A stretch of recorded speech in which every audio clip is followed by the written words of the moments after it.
Everyone thinks you need epic cards to enjoy football. But what if I told you that's not true?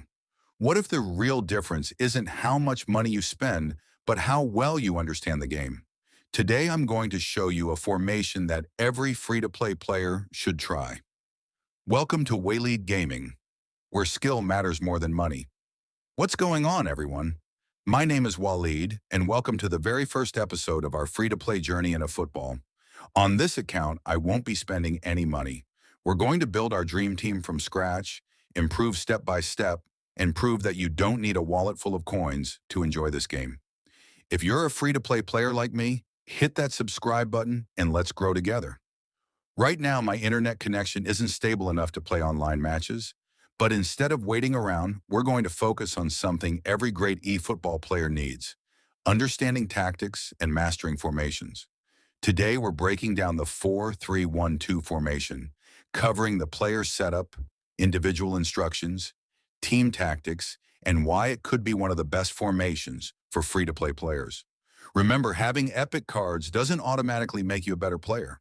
Understanding your formation, making smart decisions, and mastering the basics can take you a long way. So let's jump right into it and master the 4-3-1-2 formation together. In goal, I'm using Oliver Kahn because he's one of the most reliable goalkeepers in football.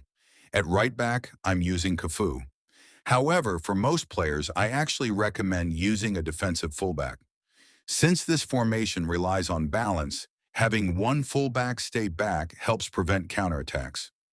For my center backs, I'm using Destroyer Cannavaro alongside build-up Matthijs de Ligt.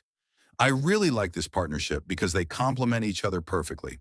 Now, the most important player in my defense is my left back, Silvestri with edge crossing. I want my left back to join the attack as often as possible. His overlapping runs give me extra width, and with edge crossing, he can deliver dangerous crosses into the box for my two strikers. So my defensive setup is simple: one attacking fullback on the left, one defensive fullback on the right, and a balanced center-back partnership. Now let's move into the midfield, because this is where this formation really comes to life. At defensive midfield, I'm using anchor man Frank Rijkaard. In my opinion, an anchor man is the best playstyle for this position because he stays in front of the defense and protects the back line. But if you don't have an anchor man, a destroyer DMF can also do the job. For my first central midfielder, I'm using orchestrator Vitinha. The player's name isn't the most important thing here. What really matters is the playstyle. For my second central midfielder, I'm using the new box-to-box Steven Gerrard. He's a key player in this formation because he'll be running up and down the pitch throughout the match.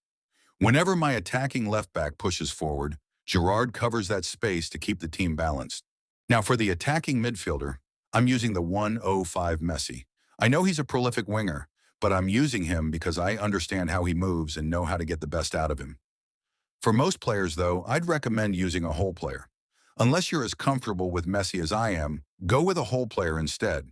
Don't use Messi. I'm using him because I'm him, and you're not. Now let's finish with the attack. I'm using two goal poachers because I want both strikers to constantly attack the space behind the defense. The first striker is Michael Owen. I love his movement inside the box, his incredible acceleration, and his ability to get behind defenders. For my second striker, I'm using Cristiano Ronaldo. I recommend using a striker with the bullet header skill, or at least someone who's excellent in the air. The whole idea of this formation is to create crossing opportunities and take advantage of headers inside the box. These days, Konami releases new pay-to-win cards almost every week, and as free-to-play players, we can't always afford them. But that doesn't mean we can't compete. We have to play smarter, and headers are one of the most effective ways to score goals in eFootball.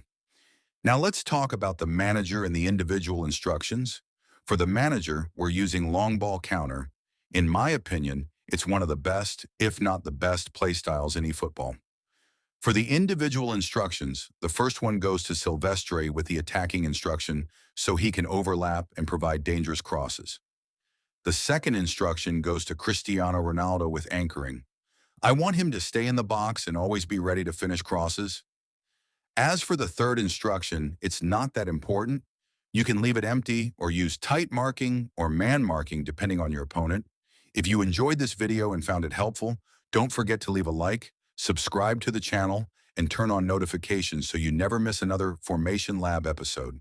Until next time. Remember, skill matters more than money. This is Waleed Gaming signing out. Peace.